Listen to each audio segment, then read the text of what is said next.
Needs to start on time.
Hello everyone, welcome back. This time for the working session on Roma and Sinti and their situation in terms of housing, residency, segregation and forced evictions. I kindly ask all those who are registered on the list to structure their intervention, ideally starting with specific recommendations and then substantiating on their points. A couple of technical information. This session will last 3 hours, or perhaps less. The first 15 minutes are dedicated to my opening words, technical information, and remarks by the introducers. This will be followed by 2 hours and 15 minutes for interventions from the floor. During the last 15 minutes, delegations of OSCE participating states will have a possibility to exercise their right of reply, and if there is time, we will hear final summary reflections from the introducers, after which I will close the session. As always, seats in plenary hall are designated, as indicated on signs placed around the tables. I ask all participants to respect this sitting arrangement throughout the session. Live streaming of the 2019 HDIM is available. Filming with cameras and video cameras is only permitted by accredited journalists and only during the opening and closing plenary sessions. No other audiovisual recordings should be undertaken without the explicit permission of individuals being recorded. I would like to share now brief information about our today's introducers. And we have first Ms. Daniela Mihailova, who's a lawyer with the Equal Opportunities Initiative Association in Sofia. She brings strategic litigation cases focused on ethnic discrimination to national and international courts. She also works on legislative proposals for amendments to internal legal frameworks to bring them in line with international and EU legislation. You have the floor, please. Thank you, Mr. Chairman. I'm honored to have the opportunity to speak before EU today on this very important topic. The housing situation of Roma and Sinti in Europe continues to be disturbing, regardless the policy measures and strategic programs designed in the last years, both on European and country level. Many Roma continue to face serious forms of discrimination and human rights violations by authorities at both national and local level. Forced evictions without due process and provision of adequate alternative housing continue across Europe in violation of member states' international human rights obligations. Evictions are often carried out without prior consultations with the families concerned and at very short notice, while adequate alternative accommodation is normally not provided. This situation increases the vulnerability of Roma families and prevents their social inclusion. For many years after being settled down, in many cases forcibly, Roma generally live in segregated settlements where the living conditions are significantly worse compared to the main areas in the respective locations. These include poor housing, poor public services and utilities available, limited access to public transport, and poor health conditions. The property is not secured. The settlements frequently lay out of the regulated areas, and the latter is a barrier before constructing of legal housing.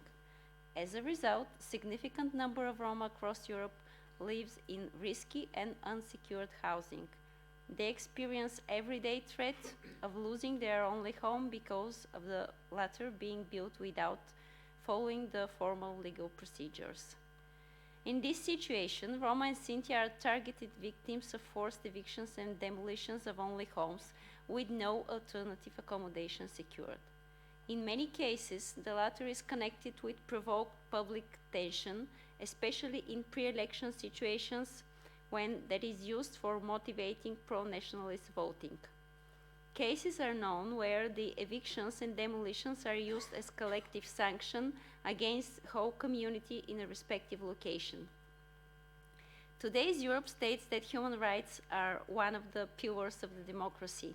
Yet we witnessed the forced evacuation of more than 200 Roma from a camp in the outskirts of Malmö in Sweden, the demolition of Roma-owned houses in Miskolc in Hungary, the tragedy of close to 50 Roma families from the area of artificial lake in Tirana in Albania, the demolition of more than 50 Roma-owned houses in Varna and German in Bulgaria, the clearing of nearly 400 Roma, including dozens of children, from a camp inhabited for years, despite the demolitions being halted by the court in Camping River in Italy last year, and the tragedy of a whole community in the village of Vojvodinovo in Bulgaria, where the people have been thrown out from their only homes in the middle of the winter, and demolition orders being issued overnight, and some of these executed even before giving the people the chance to challenge the lawfulness of the orders in due court procedure. We all know that member states have undertaken steps to address the situation, and between these, we can mention the endorsed national Roma integration strategies with all specific sections on housing, annual plans for implementation of these strategies, and planning of specific measures. Also, local development programs on regional and municipal level in some areas designed with the participation of the relevant communities, which is a good practice. And in this sense, I would quote the ROMACT program of the Council of Europe and the European Commission, currently developed in Bulgaria and Romania, as this could be pointed out as a good example. It facilitates the execution of the bottom-up approach, thus reflecting the community's priorities. However, there is still a problem with the lack of secured funding. Special funding should be secured to support the local authorities' work on the priorities identified, including through the operational programs. Otherwise, all the good measures will stay just on paper. In this situation, the member states have to urgently consider the following recommendations. Adoption of legislative measures allowing for the legalization of soundly constructed buildings for residential use, which constitute only homes. This should include detailed mapping of the areas with built constructions in Roma neighborhoods and identification of stable ones. Raising the capacity of local authorities to take measures to raise funds for the regulation of the neighborhoods with concentrated Roma population, which should take into consideration existing constructions as far as possible. Designation of public land for residential use, which the families will be able to purchase, and provision of support for the families with respect to construction of buildings in accordance with construction rules and norms. Taking measures to construct social housing for families that do not have the resources to purchase land and a home to settle them in.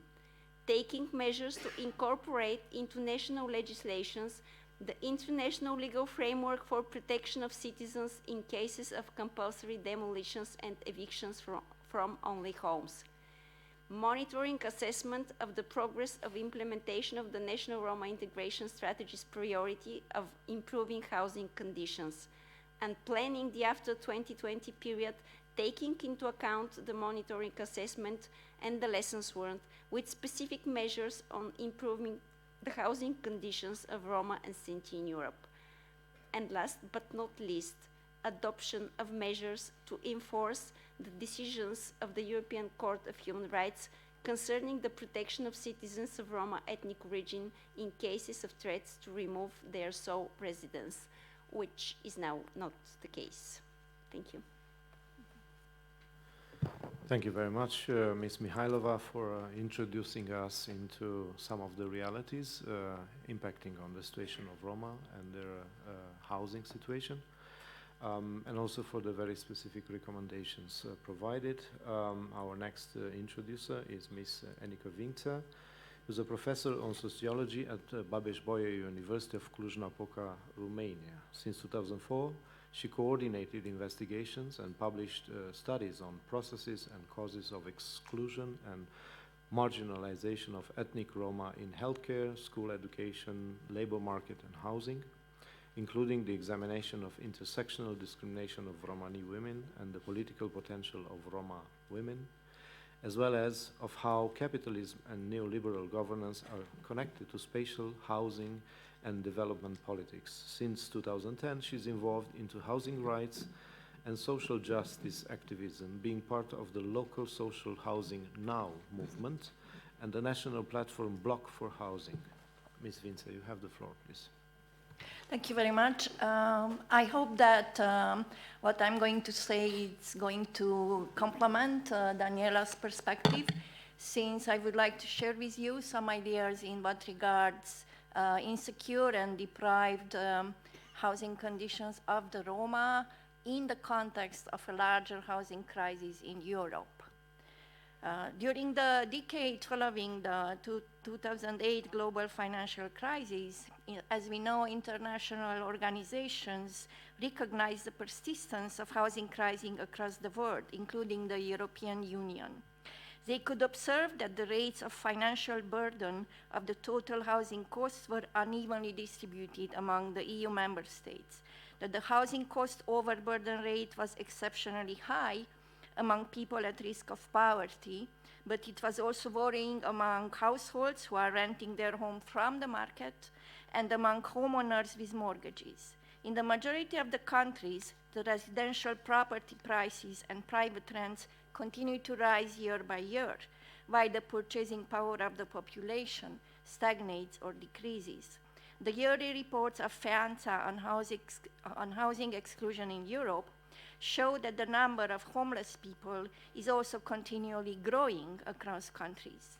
It is acknowledged that more than 11 million homes sit empty, while there are 4.1 million homeless people across Europe. Reports of the Fundamental Rights Agency reflect on the specific conditions of Roma and traveler housing. And they express the fact that Roma very often live in informal settlements without basic infrastructure, that Roma housing areas have poor access to water, electricity, or gas supply, and impoverished Roma continue to be subjected to residential segregation and forced evictions. The OSCE ODIHR Director's statement regarding Hungary in 2015 should be kept on the agenda in all the cases when the life of the Roma are threatened by evictions and inadequate housing conditions. And I'm quoting, "In the provision of social housing, the authorities must adhere to OSCE commitments prohibiting discrimination and to international human rights standards on the right to adequate housing." Quote ends. In Romania, similar to other Central and Eastern European countries, housing politics after 1990 played an essential role in the transformation of socialism into neoliberal capitalism. As a result of these politics, housing became a commodity and a financial asset.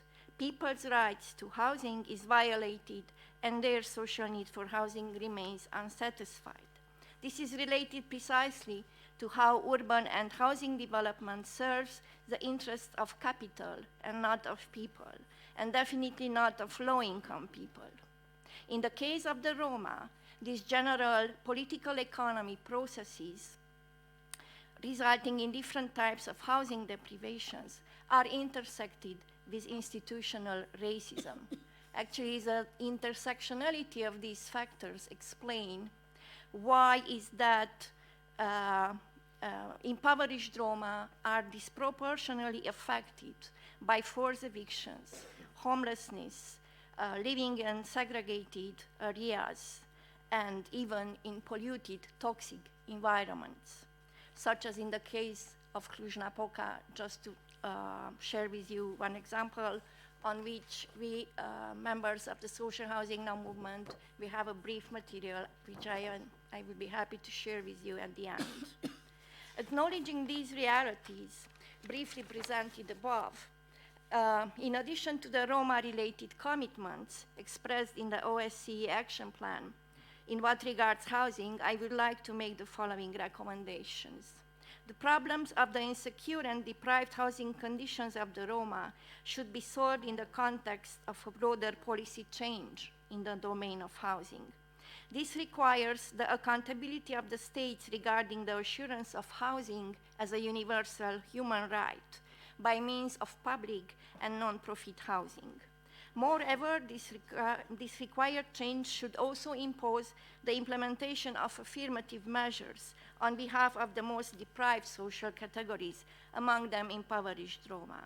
These measures should include the legal prohibition of forced evictions, so of the evictions which leave people without an adequate alternative housing after eviction.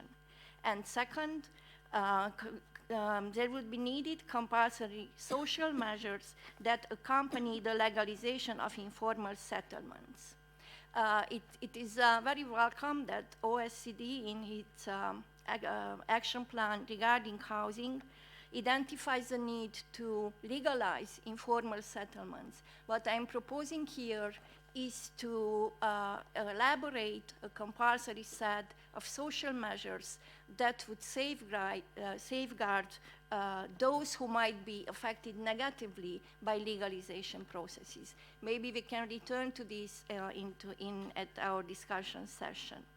My second recommendation would be that housing justice should not be placed solely on human rights or on anti-discrimination legislation or on social policies, because housing justice is also dependent on economic and fiscal policies. Therefore, housing justice requires changes in all policy domains in an interconnected manner. On the one hand, housing justice for all requires ending market fundamentalism. On the other hand, housing justice requires eradicating institutional racism, which exactly maintains unevenness in the access to adequate housing on the detriment of marginalized and stigmatized people, among them the impoverished Roma. And my third recommendation would be something related more to Europe, respectively to the European Union. Even though housing policy is considered a matter reserved to the EU member states, the European Union has a substantial impact on national housing policies. This impact is mainly due to its competition and state aid rules, so to its economic policies, but also fiscal surveillance policies, which makes a control on the member states in what regards their spendings on social matters, including public housing. In this context, I consider that OSCE should promote the idea that there is a need to change housing politics at different scales in order to guarantee housing rights and justice for the Roma. So from the local to the national to transnational, including EU-level policies. Thank you. Thank you very much, Ms. Winkte, for introducing us a perspective that goes from local to national and then from specific to general, hinting to flaws into general policies regarding housing and how impoverished Roma communities are becoming victims of forced eviction and living in informal settlements for decades. I thank you both for your introduction.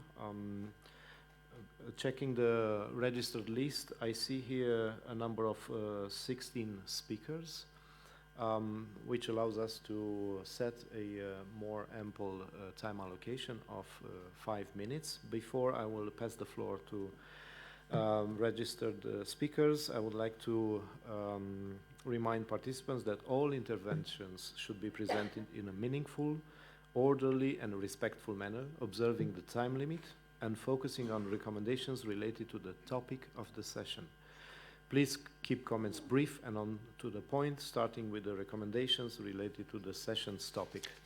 Criticism is welcome, but should be constructive. Those of you who have prepared the statements, you are kindly invited to have them registered into the documents distribution system. I would like to remind that participants can only speak in the capacity in which they are registered, and only entities registered on the speakers list can take the floor. I remind representatives of participating states that points of order can only relate to procedural issues. When it comes to the substance of the matter under discussion, they are welcome to use their right of reply.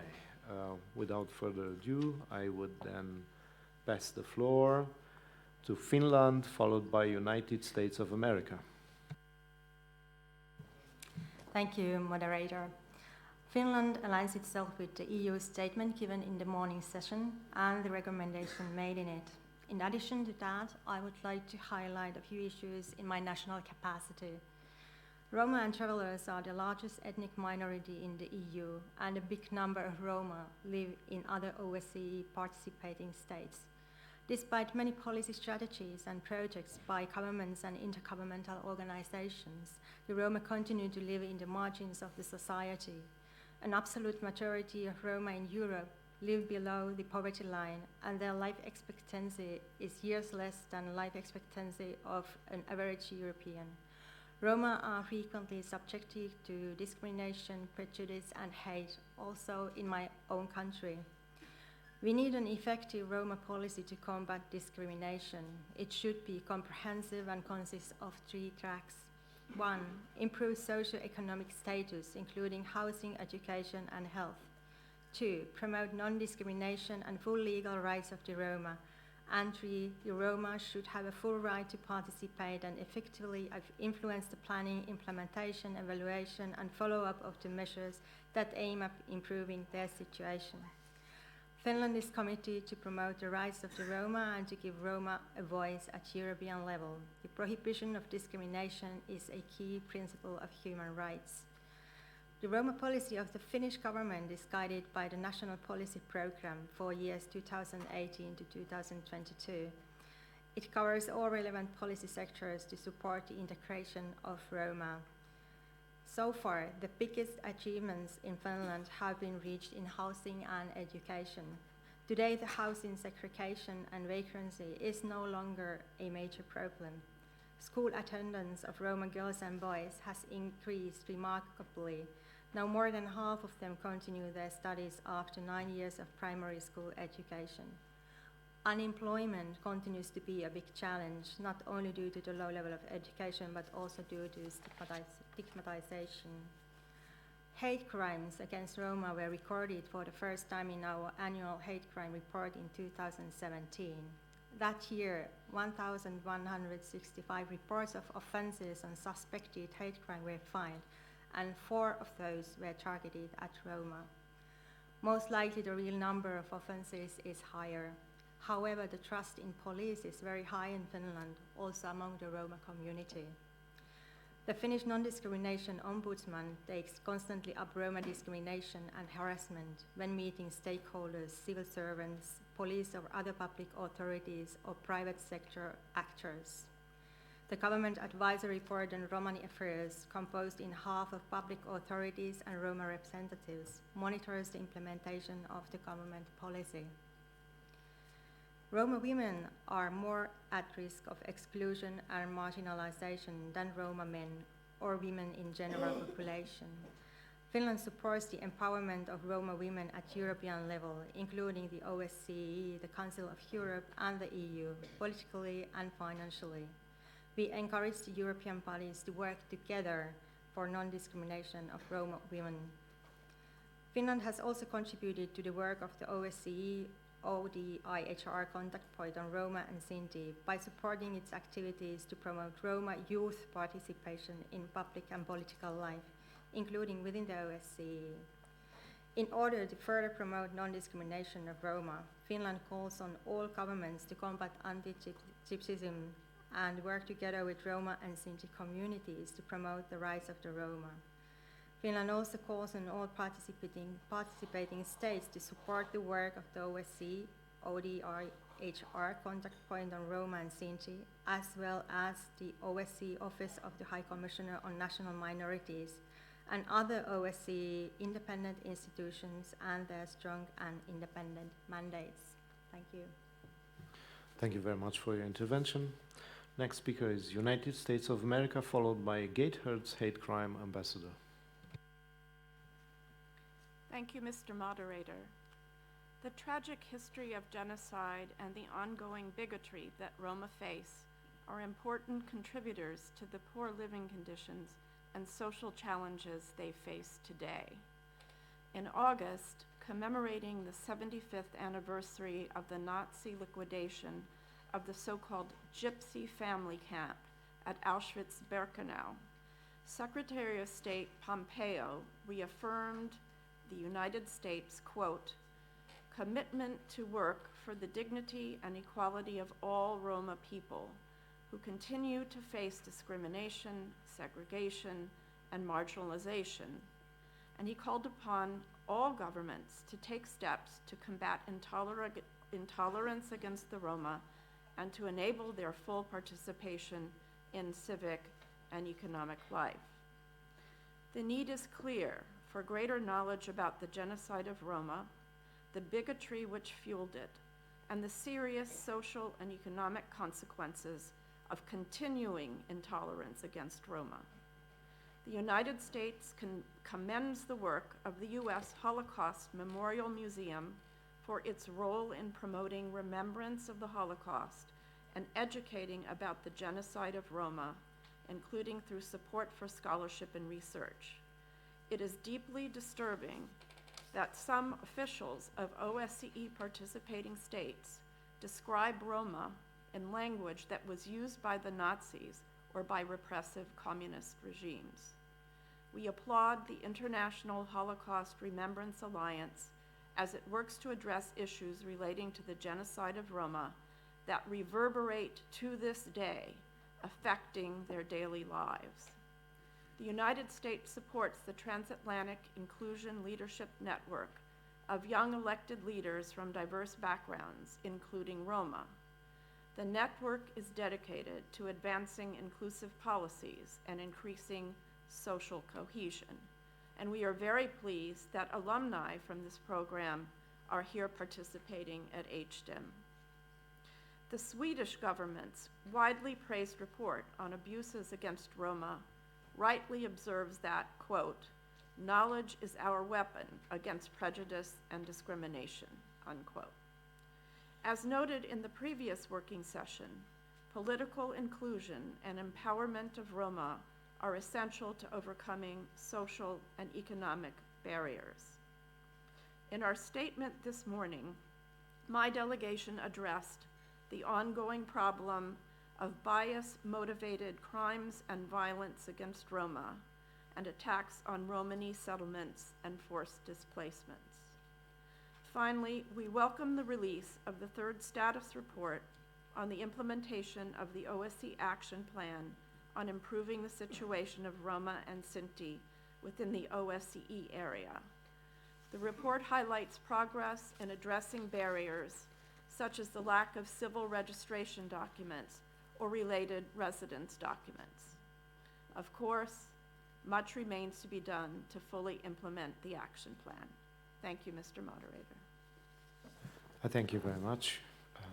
Next speaker on the list is Gatehurst's hate crime ambassador, followed by European Center for Anti-Tsiganism Research.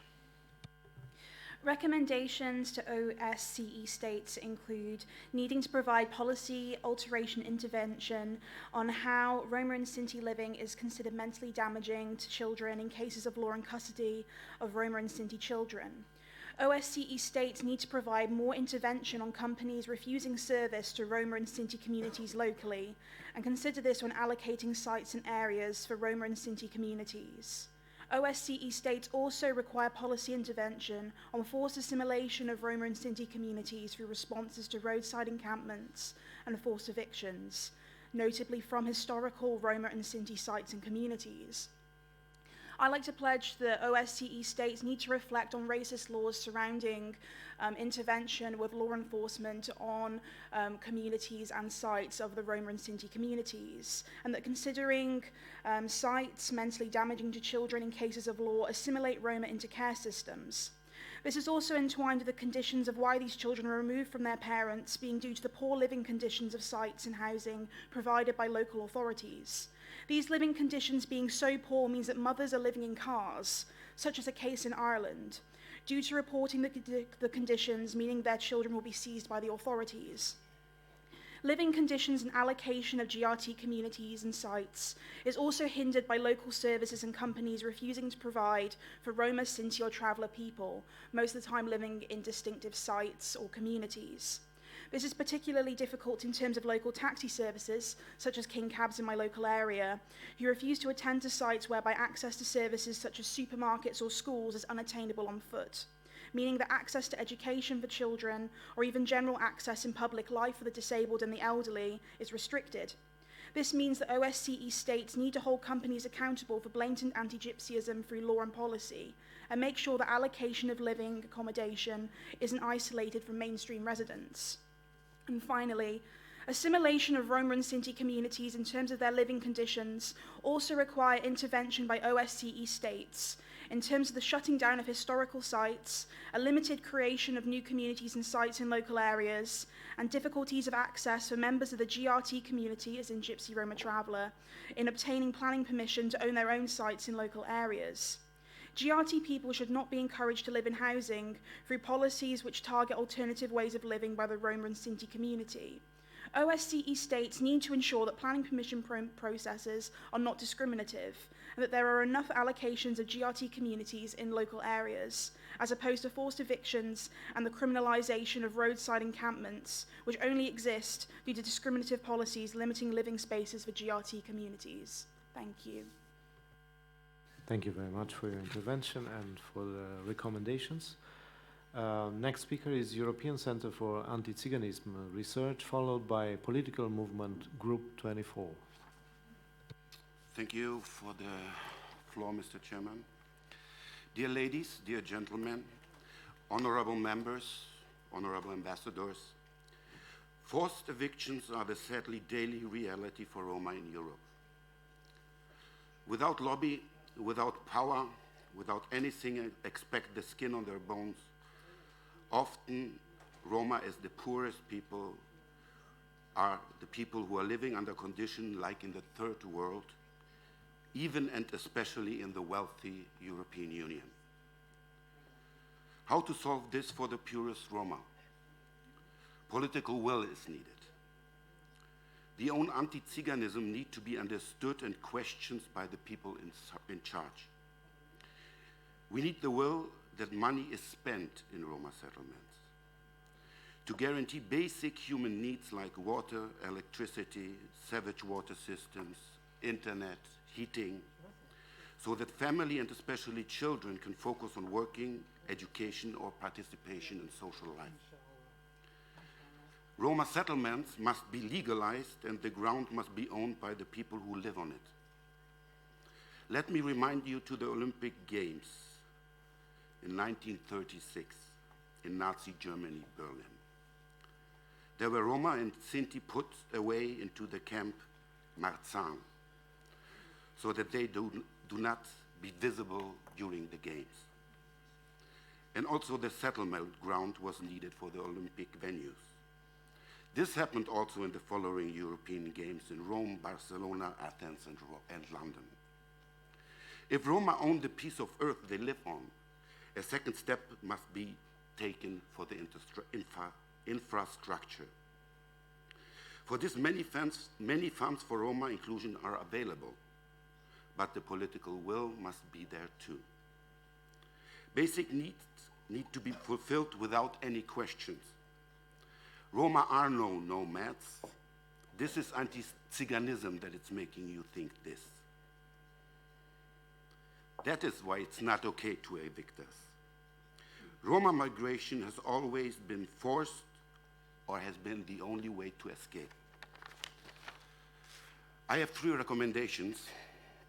Legalization of Roma settlements, infrastructures for Roma settlements by the example of the Jewish kibbutz system, and implementation of the Roma Action Plan. Thank you for your attention. And I thank you very much for your intervention and for your call related to the importance of political will. Next speaker on the list is Political Movement Group 24, followed by Council of Europe. Thank you, Mr. Moderator. Before I start my topic, I would like to take permission from moderator only. I need 1 minute.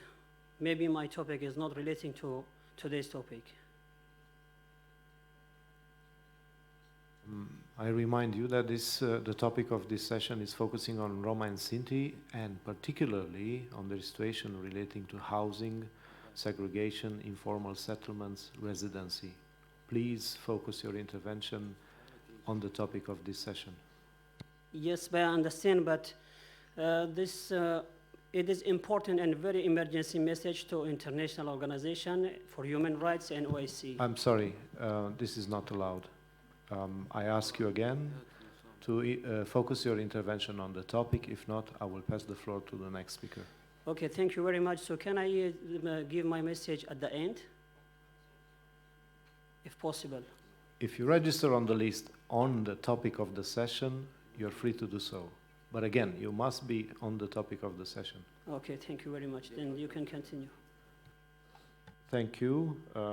Next speaker on the list is Council of Europe, followed by Roma Women Rights Center. Thank you, Mr. Moderator. The Council of Europe Thematic Action Plan on the Inclusion of Roma and Travellers 2016-2019, adopted by the Committee of Ministers, fosters the implementation of the 2010 Strasbourg Declaration on Roma. It provides the framework for our work on Roma and travellers, setting out the roadmap for legislation, policy and practice that ensure the protection of their rights and dignity, provide equal opportunities and non-discrimination, and improve their living conditions. The plan focuses on the following 3 priorities: the fight against discrimination and anti-Gypsyism, the protection of the most vulnerable, and the promotion of innovative solutions at local level. It also contains accompanying measures such as monitoring and intergovernmental cooperation and dialogue with the Roma and Travel Civil Society. 2 progress reports have been adopted by the Committee of Ministers in 2017 and 18, and the 3rd progress report is currently under preparation. With regard to these accompanying measures, the Ad Hoc Committee of Experts on Roma and Traveller Issues, otherwise known as CAROM, has been tasked by the Committee of Ministers to evaluate the implementation of policies and identify good practices of Member States with a view to promoting the implementation of relevant standards. To that end, CAROM maintains a database on integration policies and good practices and has set up thematic peer groups which review the situation in Member States. These reviews have covered access to justice, compulsory school education, and the added value of ensuring access to vocational education for youth, access to employment, integration, lack of identity documents, governmental support for the promotion of arts and culture, and Holocaust remembrance, to name but a few. Dialogue with representatives of Roma and Traveller Civil Society was initiated by the Committee of Ministers in 2015.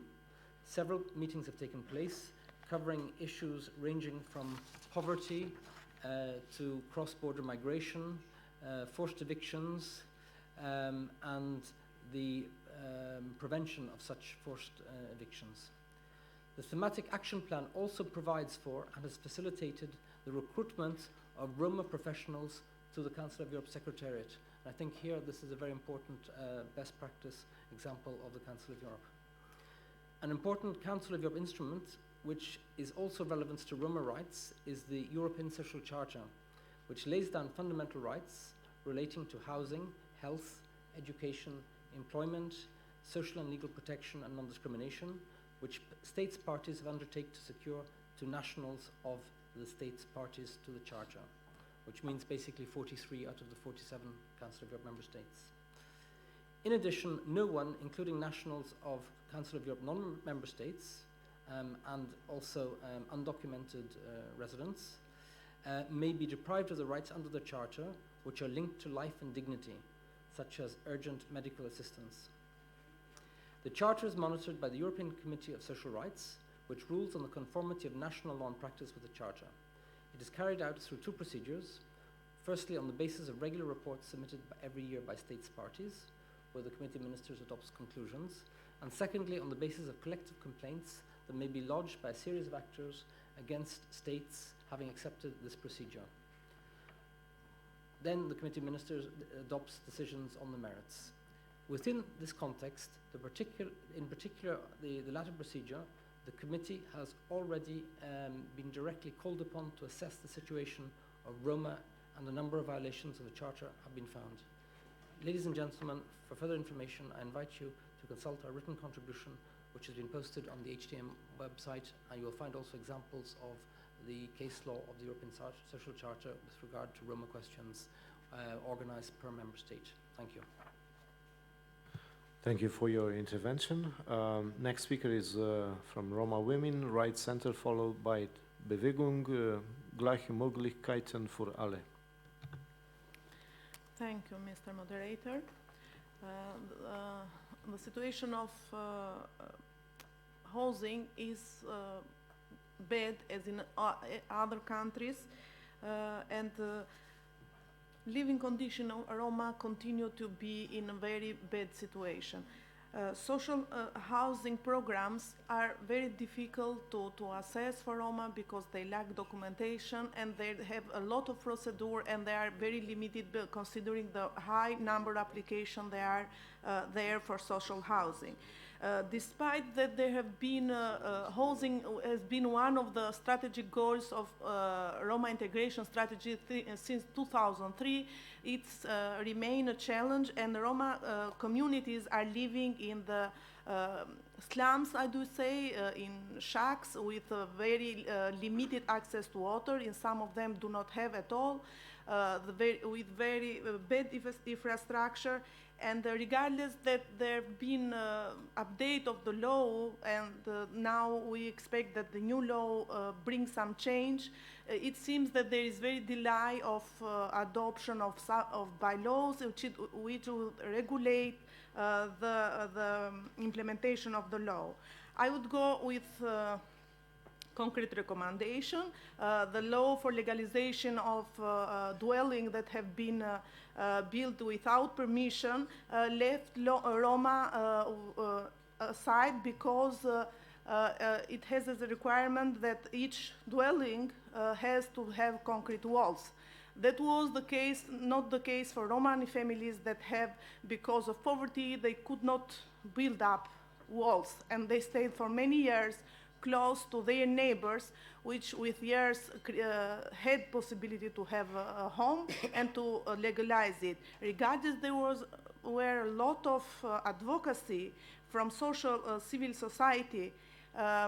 The law was not, so recommendations were not accepted in the request, and there are many Roma families now that have living for 20 years in a place with others, but cannot even change the residence, because to change the residence you have to provide that you rent it or you bought a property. There is not the case.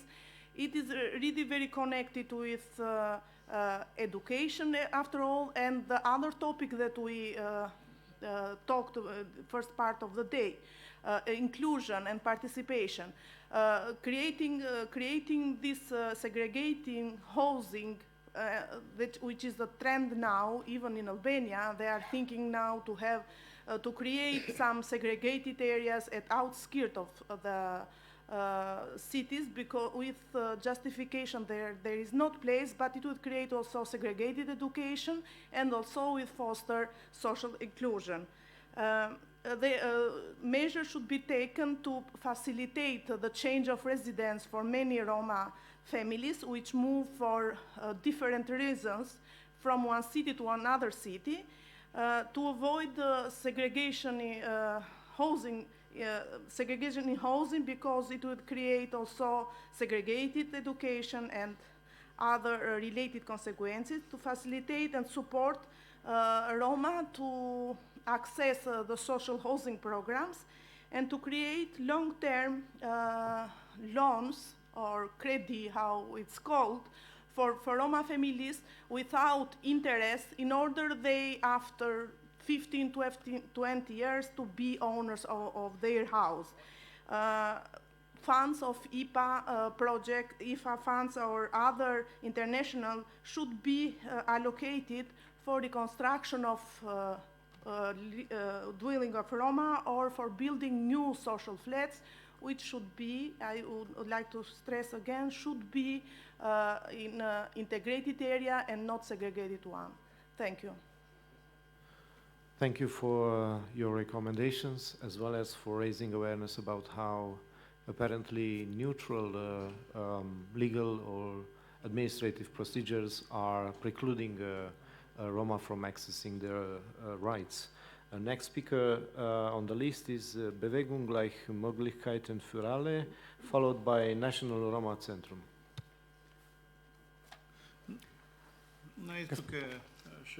I'm sorry.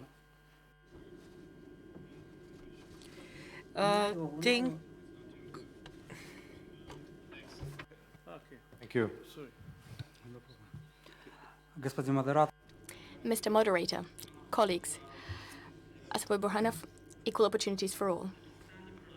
In Uzbekistan, there are some groups which have the same traditions as the Roma people. Lule. The Lule are the Uzbek Roma. This is an eastern group of the Roma living in Central Asian countries. In the Republic of Uzbekistan, for over 30 years, there has not been a census. Therefore, it's very difficult to pinpoint the exact number of Lule in Uzbekistan. However, it's absolutely clear that this minority is offered the least amount of protection in Uzbekistan. They're unable to go to university. They cannot take part in elections, nor can they stand for election to the parliament, to the senate, to local self-governmental bodies, to the position of president. They're not allowed to work in government agencies, nor in law enforcement. The security services, the intelligence services, use them to provoke civil society organizations and also as drug mules. Their rights, their interests are not upheld in Uzbekistan. No one protects them. In Uzbekistan, the UN Special Rapporteur on the independence of lawyers and judges, Diego Garcia Sarana, he's in Uzbekistan now, and he said yesterday at a press conference that the Uzbek judiciary depends a great deal on the intelligence services. Uzbek Roma have no chance of seeking redress for violations of their human rights through the courts. Turning now to the recommendations. We want Uzbek Roma to have the opportunity to go to university in Uzbekistan.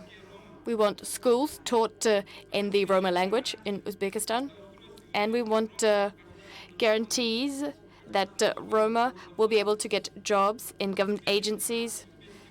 We also want guarantees for Uzbek Roma so that they can take part in elections to both local and state bodies. Furthermore, we want an end to all discrimination against Uzbek Roma on the basis of their nationality. We want an end to the harassment of journalists who report on this issue. As I said, the UN Special Rapporteur is currently in Uzbekistan. He gave a press conference, and there was an independent journalist, Babamurod Abdullayev, who was invited to that press conference. He, in fact, monitors these very sensitive issues.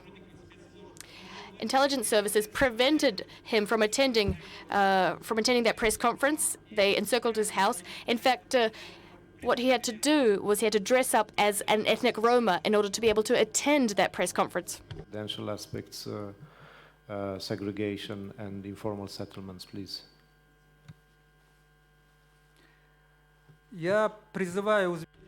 I call on the Uzbek authorities to be tolerant vis-à-vis national minorities and also those independent monitors, those civil society organizations drawing attention to the issue. I want to thank the organizers of this session.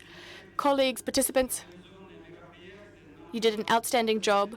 organizing this event. We've had a wonderful time here over the last fortnight. We've discussed a whole host of issues. What's most important is that we achieve consensus.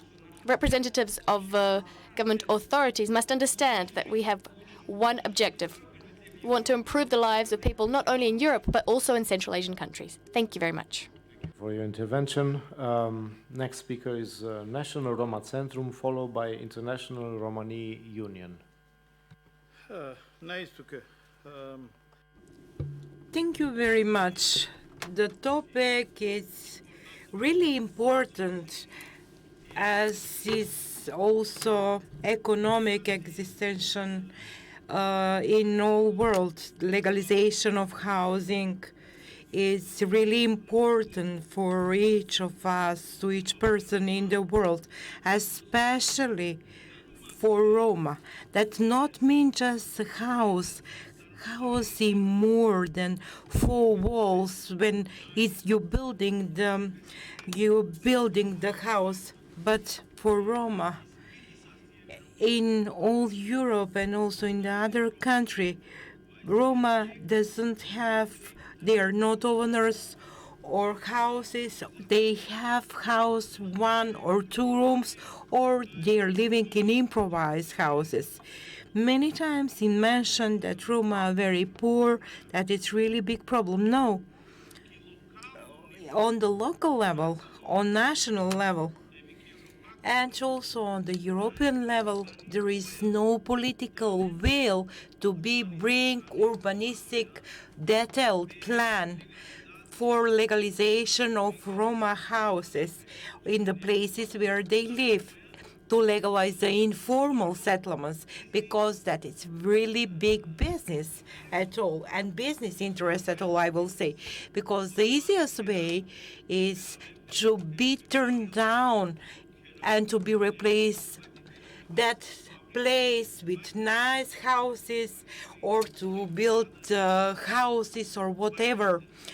So, because the state need the property for other purposes. Many years ago, many Roma lost their documents because the houses and the land, maybe it was.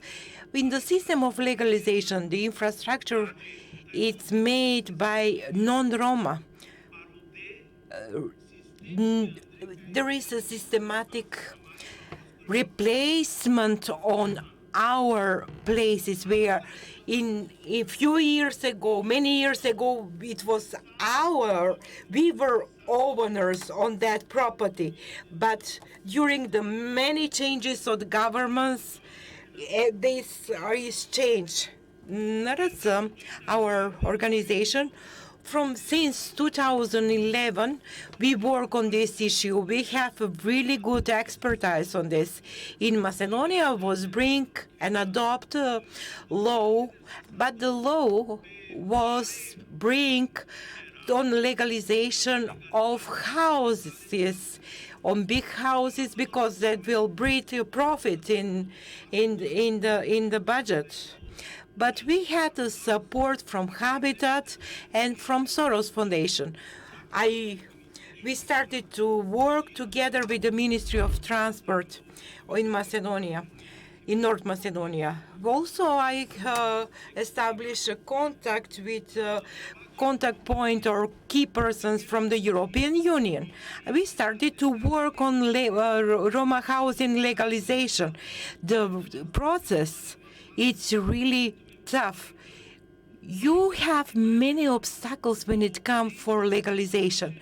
First of all are the neighbors. The first obstacles are the neighbors, because non-Roma doesn't want Roma to have a proper infrastructure. Second, they want, there is systematic, the municipality was saying that there is a green zone and there is no possibility to make legalization on certain informal Romani settlement. There was not a will, political will on local and national level. But we find a solution. When you have any kind of document which will testify that you're paying the electricity there, you're paying water, and you're paying taxes for taxes for your house, there is a possibility to make and to start the procedure to legalize your house. So what is the recommendation on the end to be taken?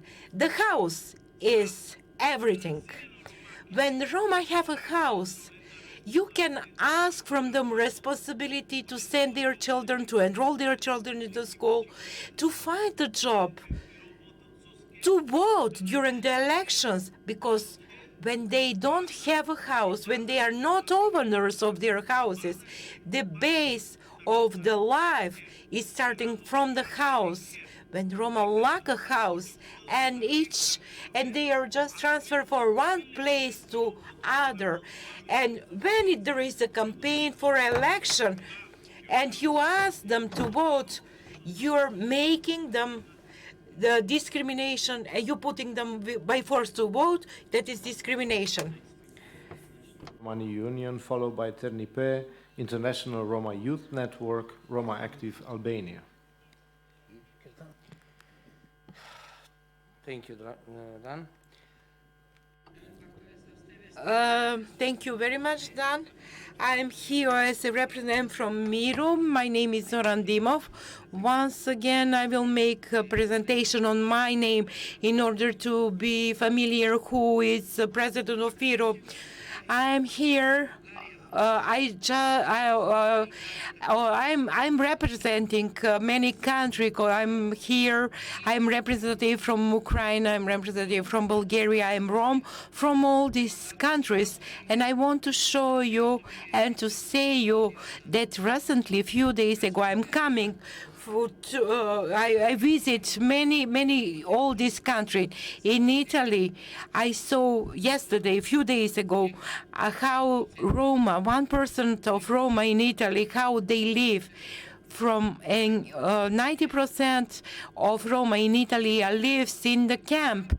In the camp, they want to go out. They want to go out from the camp in Italy. Some of them, certain part of them, they want to be integrated in Italy society.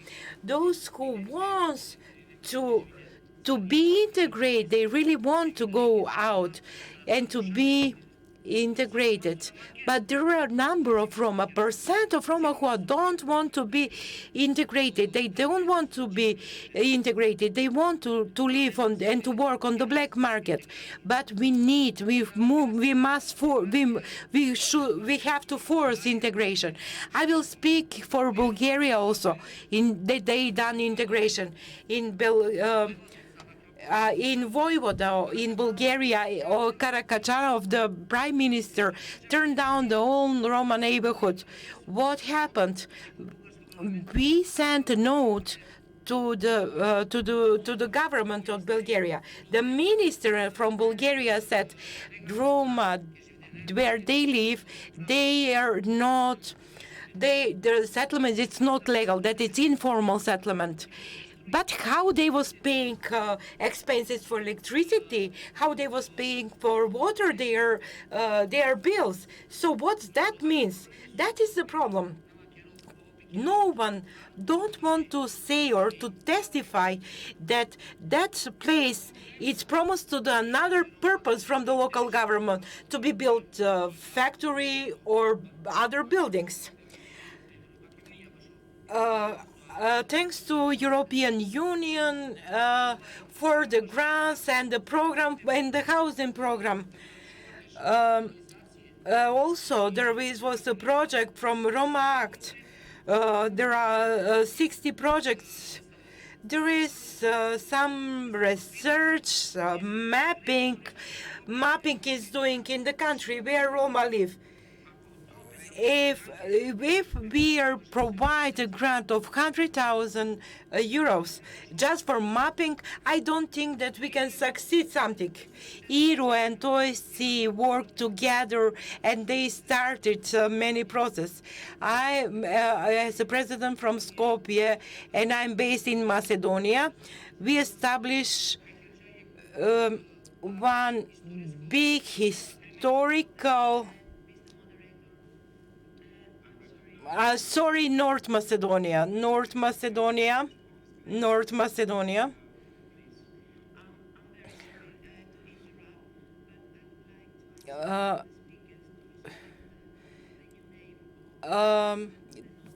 Macedonia. No, North. As I speak to agreed- North Macedonia. agreed, I speak to North Macedonia. Okay. Okay, thank you. Thank you. Listen, please. That was a general Translation, okay. remark to respect the North agreement. Macedonia, Thank no. you. Thank you. Very much. Thank you. I kindly ask the speaker Okay. in the remainder of the time to always use the proper and formal terminology with regard to the North Macedonia. Thank you. This was a really nice example to say about North Macedonia, what they done, a historical agreement with Greece. We, Roma, and that is good example what was a contract between North Macedonia and Greece. We, as CIRU and USOSC, we can do some declaration for Roma. The North Macedonia government bring a declaration in June, and we bring one resolution to have appoint a Roma ombudsman, which will be represent from IRU. I would also like to support the French embassy who support this idea. As the president of IRU, I would like to say that the solving Roma problems must be solved by institutional way, but not in the way without sense and political will to listen about problems. Thank you very much. Currently, we have 7 more speakers registered on the list. I think it's okay to indicate to participating states that if you want to make use of your right to reply, you can register your request with my colleague Magda behind. I now pass the floor to the next speaker on the list, Ternipe International Roma Youth Network, Roma Active Albania, followed by Youth Council of the Municipality of Shuto-Rizari. Thank you, Dan. Excellencies, I'm very honored to have the chance and speak in front of you about the biggest minority in Europe. Roma, even they are the biggest minority in Europe, they are the minority that are less represented. Roma community still suffers from widespread discrimination and marginalization. Roma community very often cannot access from fundamental rights to education, employment, decent housing, or basic health services. They still face a lot of problems. One of them is housing. Regarding housing, we want to point out to all participant states to stop evictions. Evictions have long-term, deeply negative implications on the life situation of those people and violate their human rights and also provoke serious social conflict. I really wanted to point out in some member states, because we have seen through media that they have really violated Roma rights by really doing very brutal evictions, mentioning here Italy, mentioning here France, mentioning here Romania, and also Albania. In Albania, in the couple years, there have been a lot of evictions. So from the civil society, we have pushed the government to make a new law, and I really want to congratulate Albania for the law on housing, where they also put it to stop evictions, so they can, by law, evictions are stopped in Albania. But still, the situation of housing in Albania is not good, since we have a lot of segregated area, and also the government is trying to push them and the Roma community outside of the city. Ternipe and its member organizations recommend to member states to make it by law to stop evictions, if not complete by the necessary safeguards. According to the UN Committee on Economic, Social and Cultural Rights, all evictions must be abide by international human rights norms. In particular, forced evictions must meet the conditions set out in General Comment number 7 of the UN Committee of Economic and Social Rights on the right to adequate housing based on the principles of international law. Roma live in very poor housing conditions, often lacking sanitary installations, locating in remote areas and without nearby infrastructure.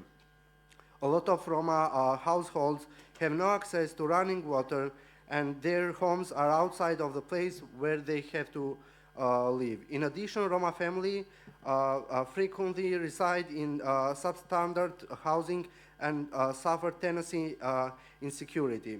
People cannot afford housing at the market conditions, and they are not eligible for social housing, and many Roma, they cannot apply for social housing because there are lack of sufficient income and available source of income to qualify. In these disqualifications, them from low interest loans for upgrading their existing dwellings.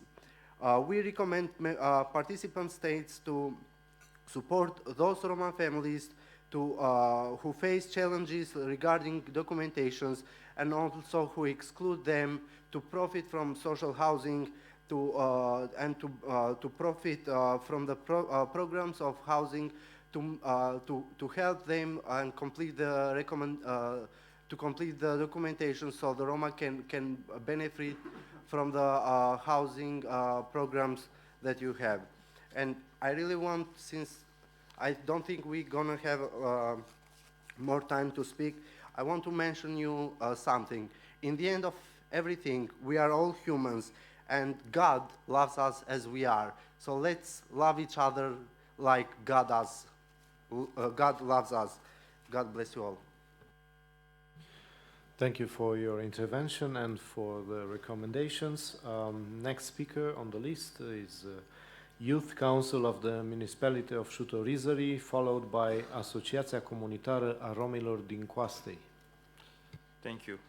Dear Excellencies, speaking of housing, there are various laws in North Macedonia which regulate the housing and which are especially relevant for Roma, like the law on housing and the law on the procedure of illegally built objects. Roma face some of the worst housing conditions in the countries where all they live. For example, in North Macedonia, 28% of the Roma live in poor neighborhoods, in badly constructed housing that often lacks formal registration. Overcrowding is also widespread.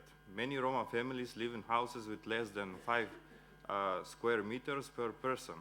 This situation is made worse by the precariousness of these arrangements, with some 80,000 Roma households lacking long-term housing solution.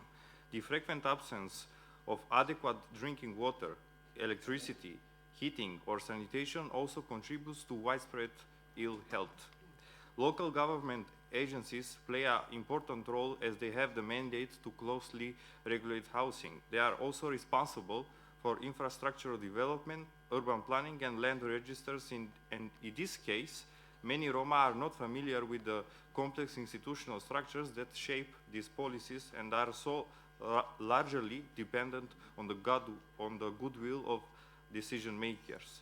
In this context, it is difficult for citizens, particularly Roma, to get a clear picture of the regulations and how this can be successfully navigated. Civil society organizations further argue that the National Social Housing Program fails to reach those areas where the Roma population needs these measures most, and that there is not enough social housing to cater for all of those in need. Even in regions where the volume of available social housing is proportionate to the number of Roma, they are often unaware of these options and the procedures involved in applying for them. Nor have all local authorities developed detailed urban plans, further hindering the implementation of social housing program. I will say the recommendation for the OSCE together with the local Roma settlements and municipality to work on undertaking assessment and data collection of the housing situation of the Roma population and to strive to accelerate the legalization procedure for illegal buildings that are occupied by Roma, in line, of course, with the law on the procedure of illegally built objects, and to help with the process of designing urban plans. For example, Shuto Rizari has already started to design these urban plans, and of course, to help in the process to provide funds for the improvement of the utility infrastructure in Roma settlements and municipality, as well as to identify the most vulnerable Roma families and to ensure the provision of social housing to them in the near future. Speaking about eviction of Roma, in times where nationalism and racism in general are on the rise, anti-Gypsyism and related issues are what we need to focus on more than ever. This means that we ask from OSCE to create empowerment programs that will focus on emancipation of the minority, especially in the aspects of education and self-representations, and to help in the process in solidarity from political parties, institutions, and NGO everywhere. And by this, I mean to stand together against and apply to actions and statements in which hatred and racism is talking about. This means when politicians, like the case in Italy that is familiar for all of us, when will happen, the country should have to face serious consequences and to be punished by the European Union. Because European Union has the responsibility to secure the integrity of all of its citizens, not to let Roma and Sinti to be treated not only as a second but third-class citizens and subhuman beings. And also, good example for this will be to have Roma politicians who will have more participation in the European Parliament, where the voice of Roma and Sinti will be heard and will have access to the resources equally. Thank you very much. Thank you for your intervention as well as for recommendations. Next speaker is Asociația Comunitară a Romilor din Coastei, followed by La Voix des Roms.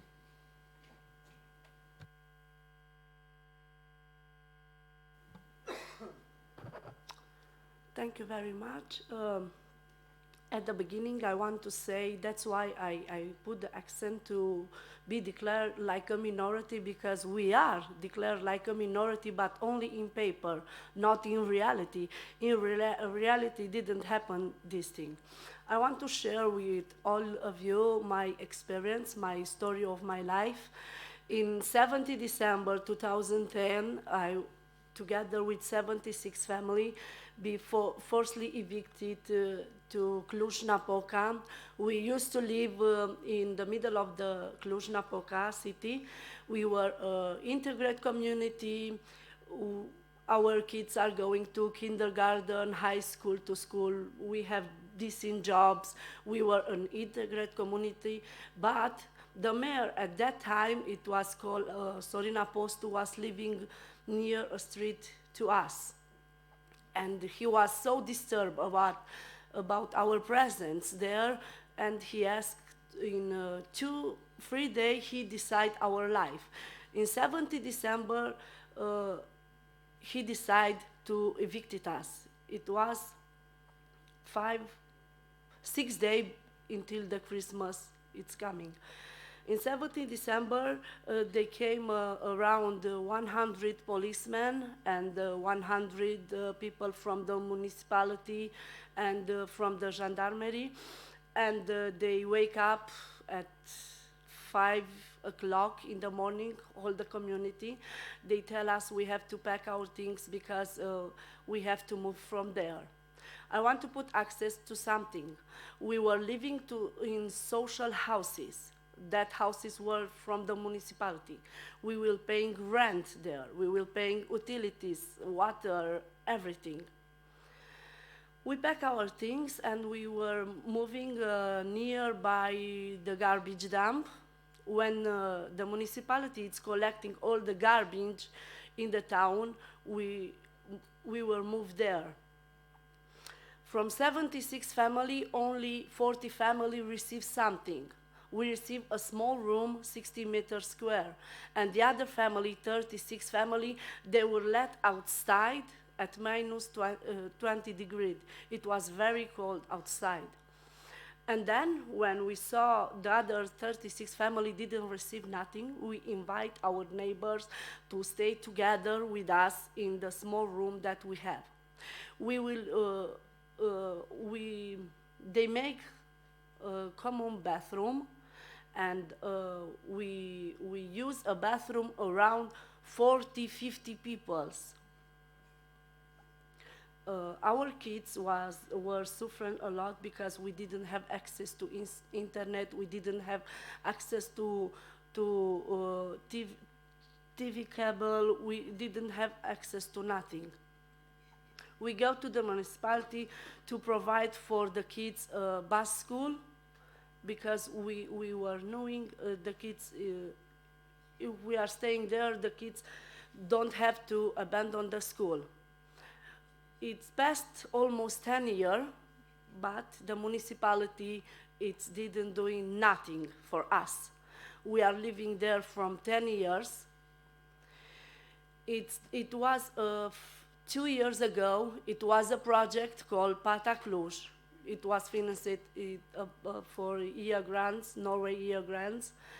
And in that project, the project managed to move 35 family from Patarut in Cluj-Napoca, back in the city. But I'm asking you, the project have to resolve the Roma people, only the project, or the municipality, or the governments?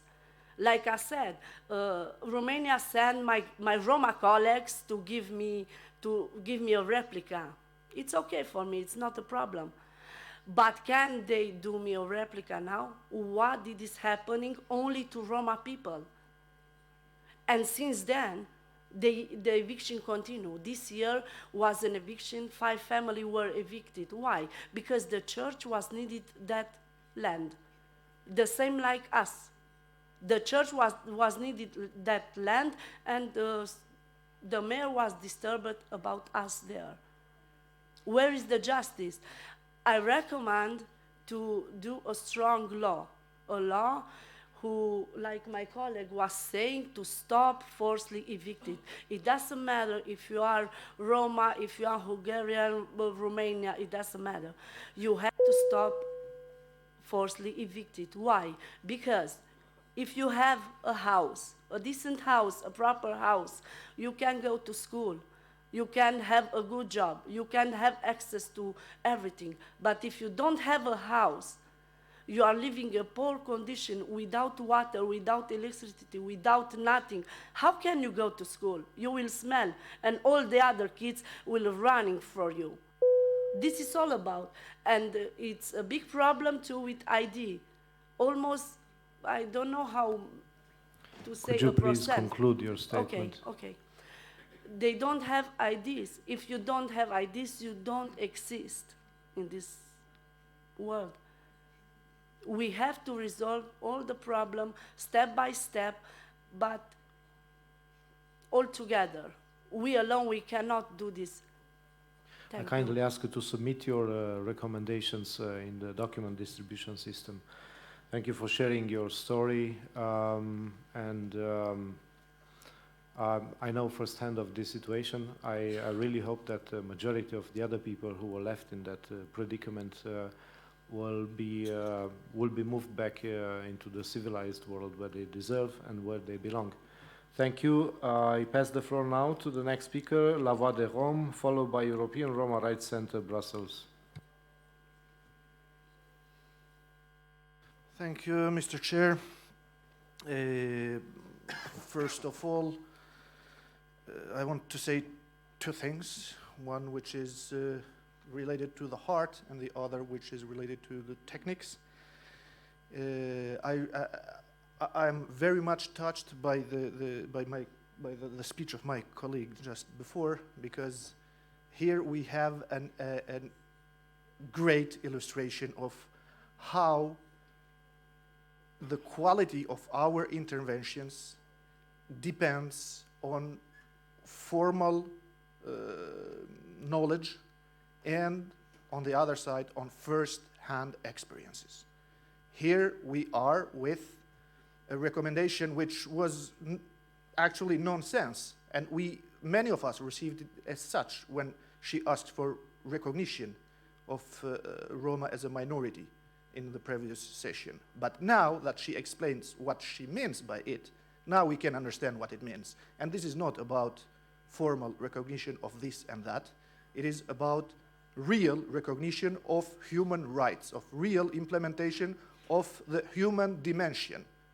And this is really the topic here. So this was for the heart and for the mind in the same time, but technically now, and also as a tribute to the Ambassador Liviu Bota, who was the architect of this action plan, who was the leader of this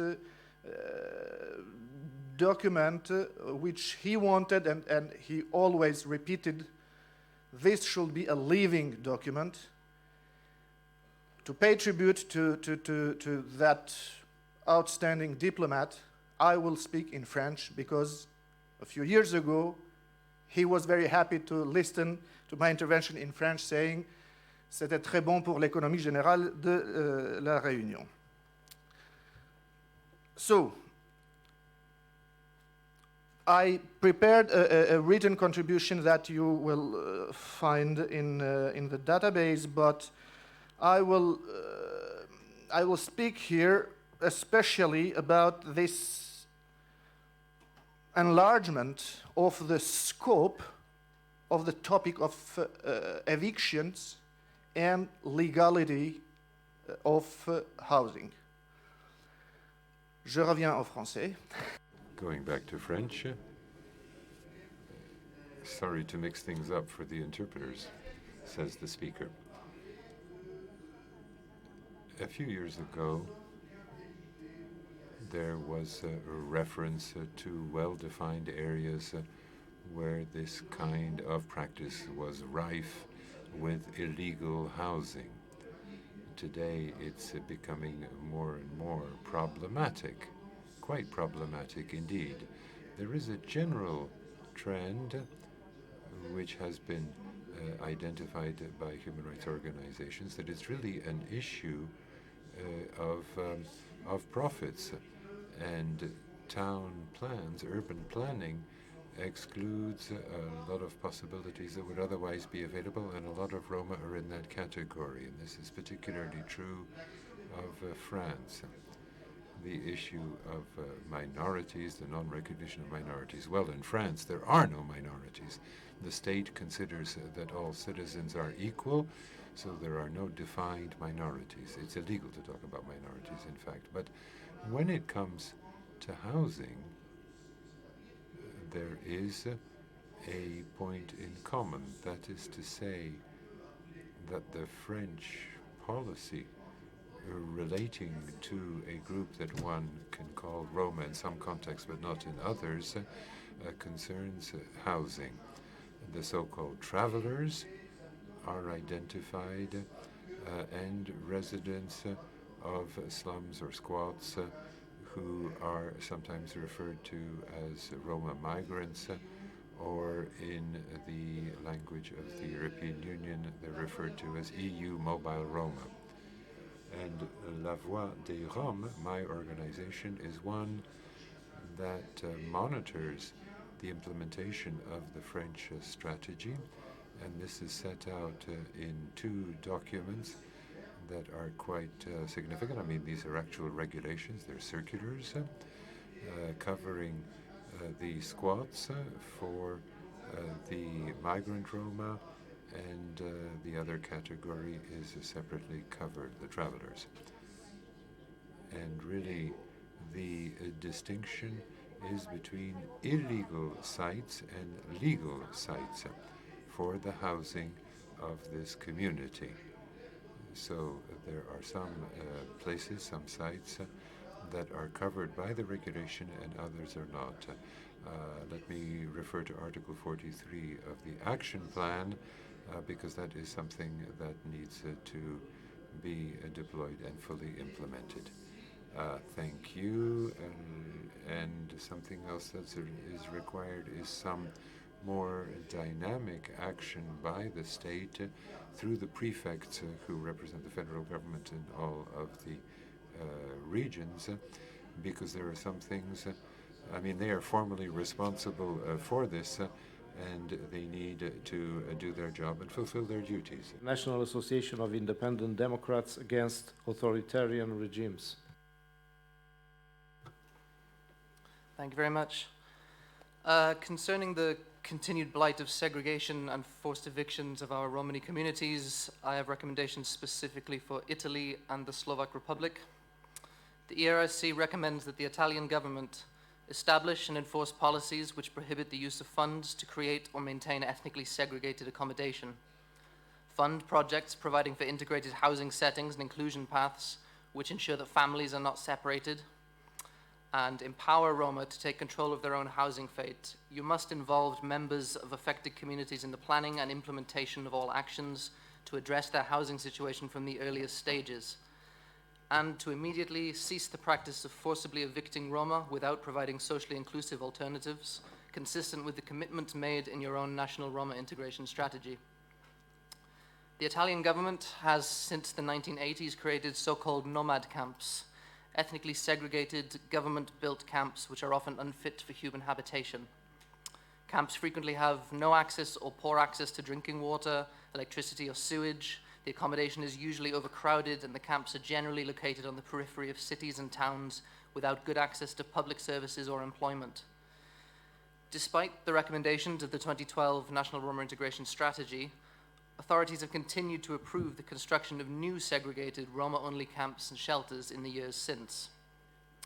At the same time, forced evictions of formal and informal camps mean that Roma are faced with two choices: ethnically segregated living in substandard conditions or homelessness. Closures of segregated camps are to be welcomed, but not at the expense of people having somewhere to live. The ERRC has recorded at least 318 forced evictions in Italy since April 2014. Our field research has found that families living in informal camps are persistently and repeatedly evicted without respect for international protections and standards. Frequently, residents are not consulted prior to their eviction and do not receive formal eviction notice, which makes it very difficult to challenge these evictions legally. Most of the time, the evictees are not offered alternative accommodation, forcing them into an endless cycle of repeat evictions from one camp to another.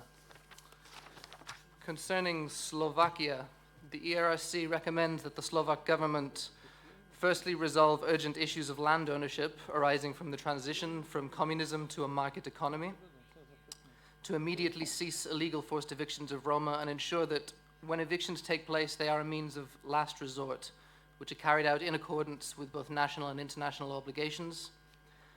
Ensure that social or alternative housing which is offered to Roma meets acceptable standards for human habitation. Adopt law which explicitly recognizes the human right to safe drinking water and sanitation, and make sure that all people in Slovakia enjoy access to water. And finally, to stop targeting segregated Romani communities with higher levels of policing and establish a fully independent institution for investigating police conduct, which crucially is outside of the structures of the Ministry of Interior. Many Slovak Romani families live under threat of forced eviction due to insufficient legal protections and an ineffective system of legalization which could lead to them owning their own home. The ERRC has documented cases of illegal forced evictions where adequate alternative accommodation is not provided, where proper consultation has not happened with the inhabitants, and in some cases where the municipality does not even have in their possession a court-approved eviction order. Since around 2001, there has been some state policy to develop improved housing for Roma with access to water and hygiene facilities. However, this housing program continues to residentially segregate Romani communities using public funds. Social housing is frequently built on the margins of urban areas away from schools, healthcare, and public services, and only ghettoizes the locality where Roma are placed. Such housing is often also of substandard quality. The ERC has had cases where sewage, water pipelines, or a stable electricity supply are still not present in homes a year after Roma have moved in. For years, the ERC has also been monitoring and intervening in incidents of violence against Roma perpetrated by the Slovak police. Many of these cases involve indiscriminate raids on segregated Romani areas where verbal and physical abuse of Romani bystanders has been widely reported and now documented. Such actions can only be carried out with impunity against impoverished segregated areas in a way which would be completely unfeasible in an integrated setting. Invariably, the victims receive no justice from the courts or the police inspectorate, who find no wrongdoing on the part of the offending police officers. Thank you very much. Thank you very much. Next speaker on the list, International Association of Independent Democrats Against Authoritarian Regimes, followed by Radio Patrin News Network. Thank you, Mr. Moderator. Наша организация... Our organization represents the interest. Well, we're an association, an international association, Uzbekistan, Azerbaijan, Belarus, Kazakhstan, Turkmenistan. And we can talk about the problems of the Roma and the Sinti in these countries, but unfortunately that would take too much time, given the number of countries and the number of problems. Now, usually we take the floor and we talked about dictatorships, Azerbaijan, Turkmenistan, Tajikistan, aggressive Russia, Uzbekistan, Azerbaijan, and Belarus. Now, our Belarus member has asked that we pay particular attention to the problems of Roma and Sinti in Belarus, and those problems are dire indeed. They don't cause particular problems for the state as a Roma and Sinti community. But there is a town called Mogilov in Belarus, and just recently a disaster occurred there, a disaster for the Roma and Sinti. Suddenly, quite unexpectedly, early in the morning, hundreds of police officers entered the homes of the Roma and Sinti and intervened in their peaceful lives. Why? There were no problems, there were no difficulties. This population was causing no problems for the local authorities, but in fact the problem was much more complex than that. Just previously, someone had killed a police officer who was a traffic inspector. The assumption at the time was that this had been done by Russian bandits, but the police wasn't able to find the perpetrator, and they needed to find someone who could be charged so that they could remain on the right side of the dictator of the country. And so as a result, they ended up arresting, or more precisely, detaining more than 100 members of the Roma and Sinti community, including women and children. First and foremost men, but even some children. And many of them were detained for more than 24 hours in inhuman conditions. They were denigrated. Okay. Informal settlements. Okay. And in the remaining time, you may consider providing recommendations. Okay. Thank you. Very well then.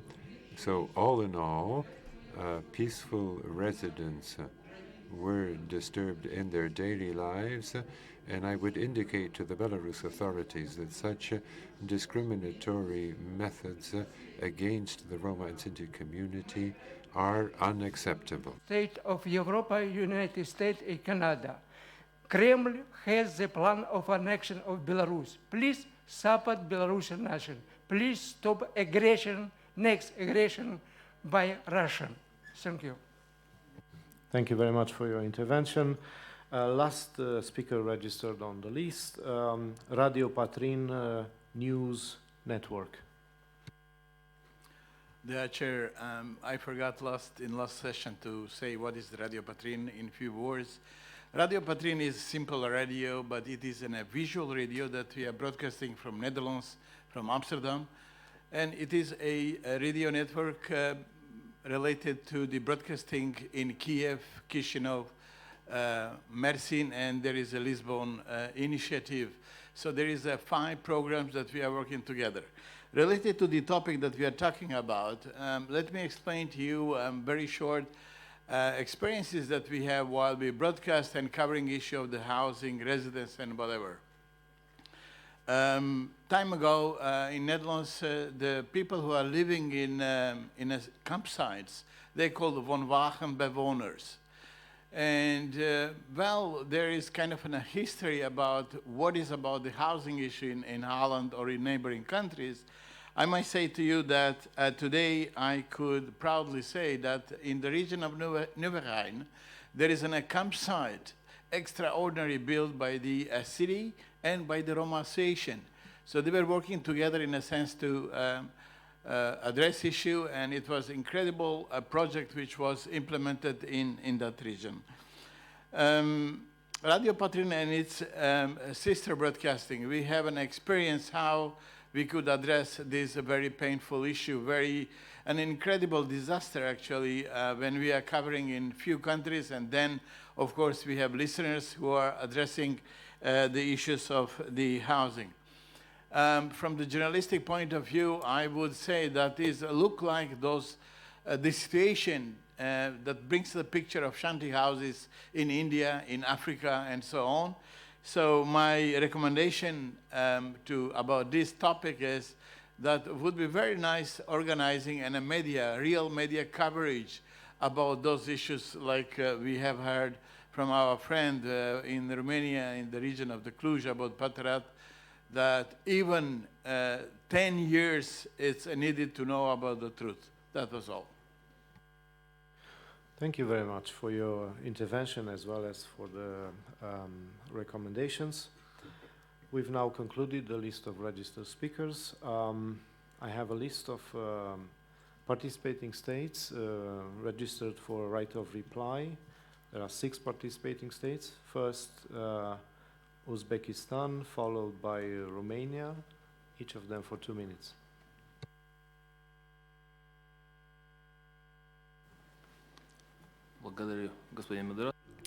Thank you, moderator. I'd like to exercise our right of reply, responding to the statement made by Opportunities for All. Uzbekistan is a tolerant nation. We have been for many nations. For many nations, different ethnicities have lived in peace side by side. Over 113 nationalities and peoples live in Uzbekistan at present. Our constitution, our laws stipulate that all citizens of Uzbekistan, regardless of their language, religion, and nationality, enjoy equal rights and freedoms, including the right to education, to the right to vote and to stand for election, and the right to petition the courts. Framework legislation on national minorities is not something we're currently considering in Uzbekistan, as all minorities are fully fledged citizens of Uzbekistan. The same can be said for the Roma community. They have all the rights and can enjoy those rights. They can exercise them. Complaints lodged with the President's office. In fact, the President's clinic showed that over the years there's not been a single complaint lodged regarding violations of Roma rights in Uzbekistan. As for education, I must say that education is compulsory in Uzbekistan, and it is available, in fact, in 7 languages, including in languages mostly used by Roma in Uzbekistan. Thank you. Thank you. Next on the list is Romania, followed by Bulgaria. Thank you, Mr. Moderator. So I'll use my time in order to raise 2 problems as official one and another one as a Roma person.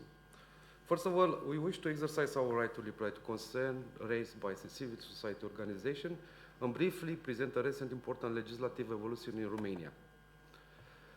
In July this year, a new piece of legislation was adopted which forces the possibility of identifying and legalizing informal settlements. The law provides specific regulation for facilitating the access to housing for inhabitants in living in informal settlements and establish concrete responsibilities for the local authorities in case of relocation or eviction following a court decision. Prior informal and consultation of residents in relocation situation are required in the new piece of legislation. Second, I would like to inform you that the National Agency for Roma is concerned about this issue, eviction and housing, and currently we are in the process of revising the National Strategy for Roma Inclusion. In December 2018, because of this problem, the National Agency for Roma, in partnership with different stakeholders from the central area, developed a task force on housing, and this task force was created with the participation of relevant ministers and experts. The role of this task force is to develop procedures based on the current legislation to avoid negative side effects of evictions and to create the possibility for the Roma and vulnerable population to have access to the social housing. We pay particular attention to Roma children in this process. Local authorities participate in this task force. At present, Romania has an integrated approach in the area of housing, which involves the local authorities and is result-oriented. So I have another 30 seconds, and I want to inform you that I have working in the Roma movement more than 20 years. I am involved in civil society since 2000 when we start to discuss about the strategy for Roma. Just briefly, I want to inform you that in Romania we have more than 18 subgroups of Roma, and most of them they are assimilated Roma.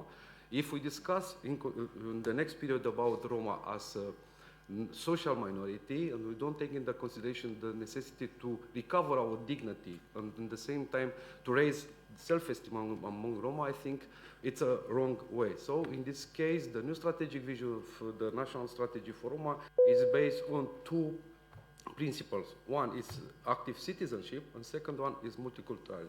Thank you very much. Thank you. Next on the list is Bulgaria, followed by North Macedonia.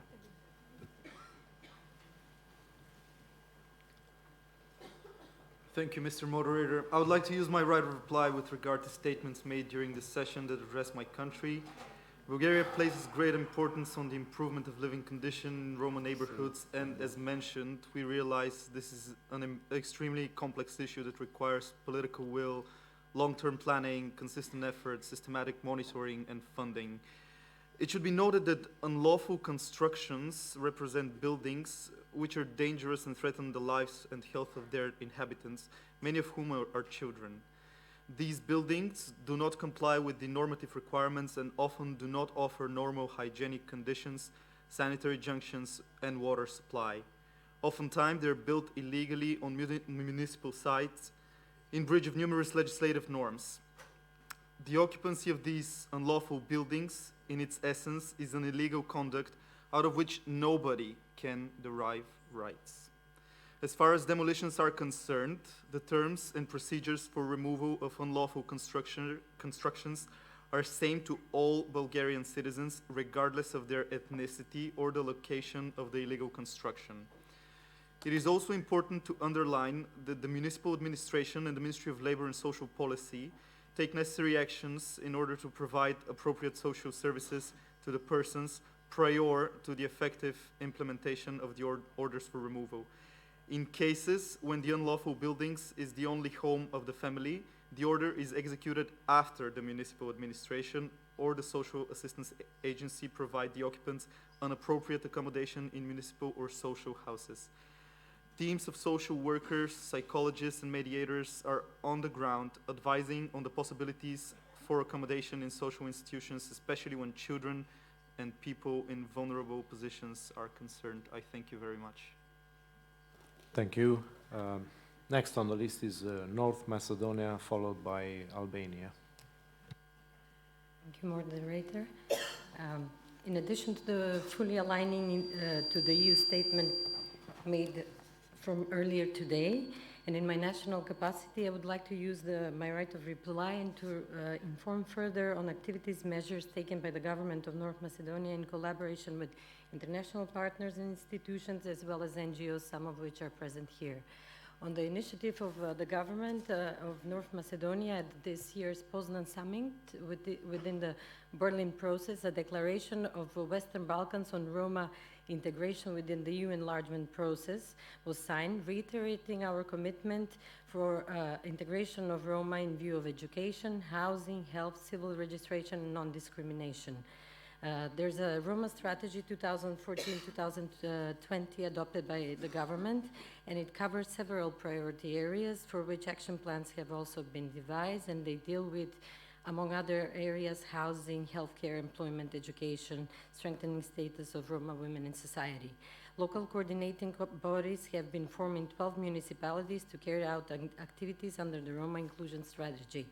On the issue of housing and dealing with this issue, as a policy, the Ministry of Transport has allocated 20 million dinars for communal infrastructure and other projects in line with the strategy and national housing plan, for which a rebalance of government budget of additional 7 million dinars was added. In parallel, also the local self-government ministry has allocated additional 3 million dinars in order to support the implementation of local action plans at the units of local self-government.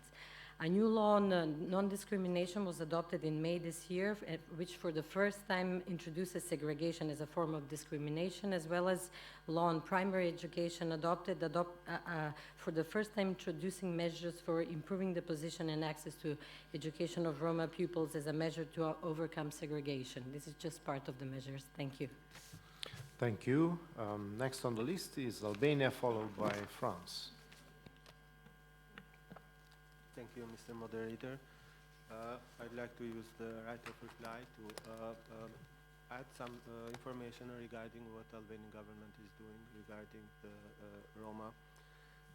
And first of all, in this context, I could mention that the recognition of Romas as a minority is a major step forward and very important for them, which enables them to enjoy all the rights like all other citizens. So I will not go further on this. The second one is the plan of action on the national plan of action for the integration of Roma and Egyptians for the year 2016 and 2020.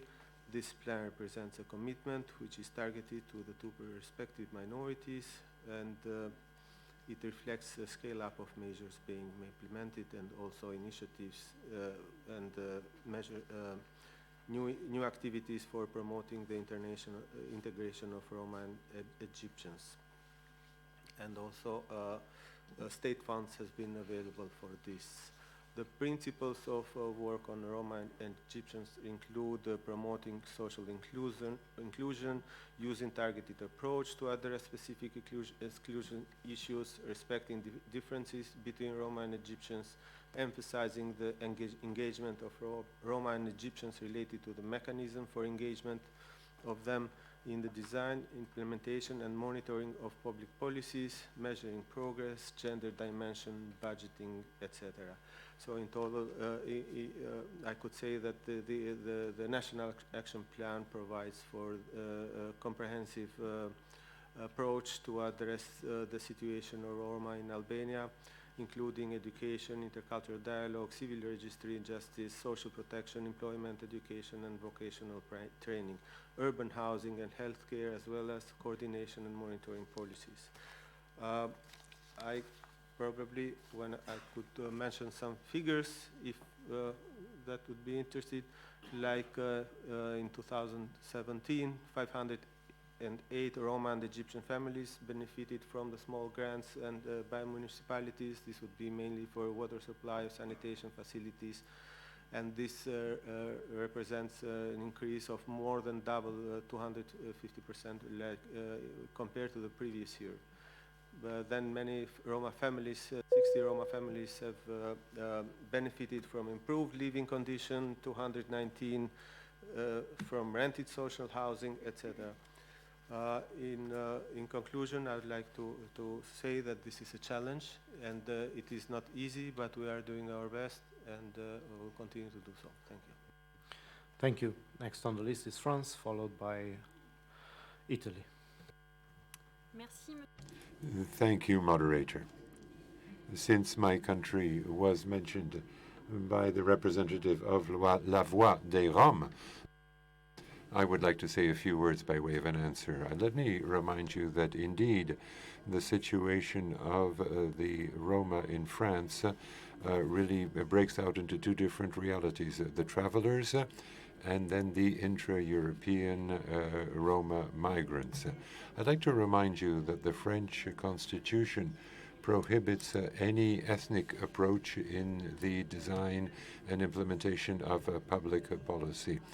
The government decision of January 2018, which sought to find a solution to the problem of the squats and the camps, has reaffirmed the spirit of humanity in which any such policy must be implemented. It was signed by 8 ministers, and this underscores the extent of this ambition, which seeks to ensure access to rights, housing, schooling, employment, but also the protection of children, the rights of women, combating delinquency and combating human trafficking, with full respect for public order and making sure that residents' rights are regularized.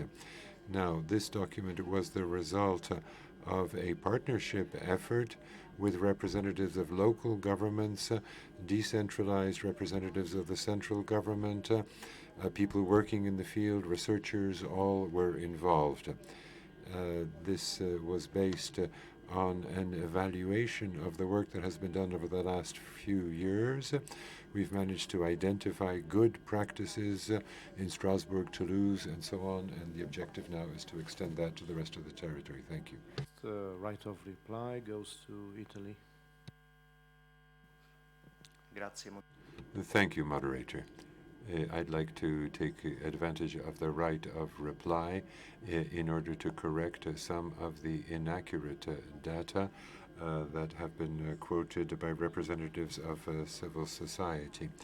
The percentage of individuals belonging to the RSC community living in camps in Italy is 20% and not 90%.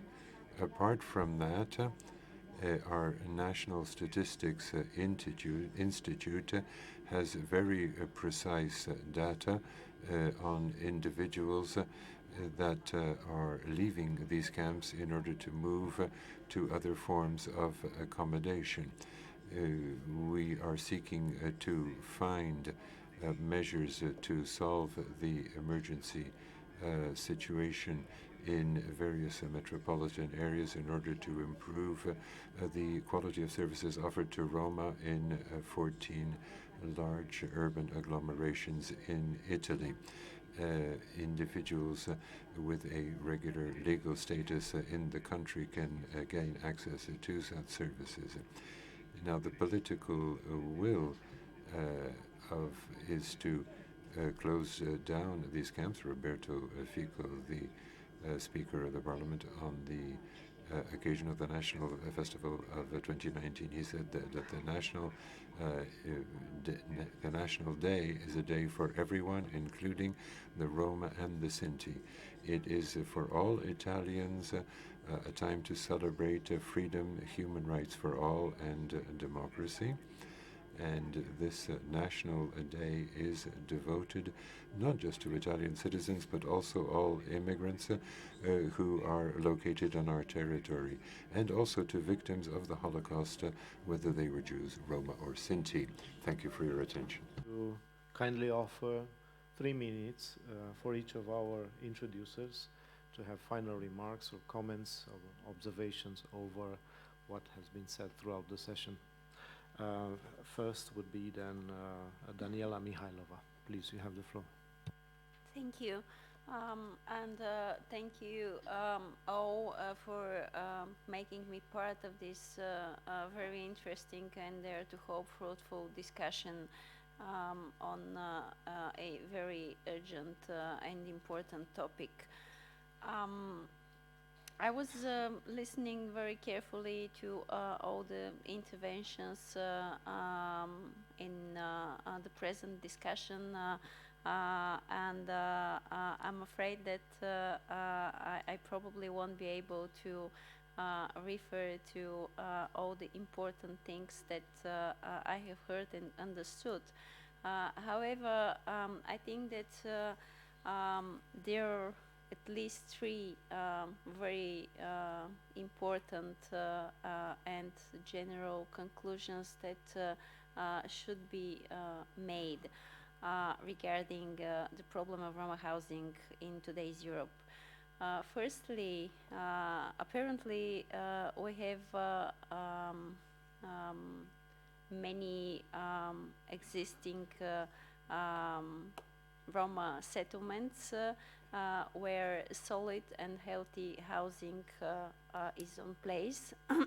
However, these constructions in almost all of the cases lack legal documents, construction permissions, and are as a result illegal and under threat of demolition. Having in regard that we have unfortunately so many homeless people today, it is not serious not to consider making these solid and healthy constructions legal. And if some of the member states were able to pass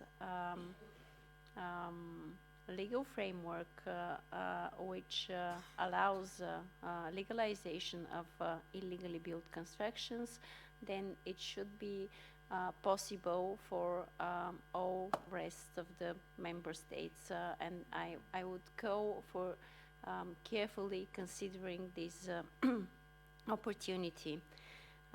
Secondly, it is a problem apparently that the existing Roma settlements throughout Europe suffer same problem, and this is that they usually lay out of the regulated areas of the respective locations. This is a barrier before making for the people possible to comply with the legal requirements for legalizing land and constructions. As a sub-issue here, I would mention that the member states should consider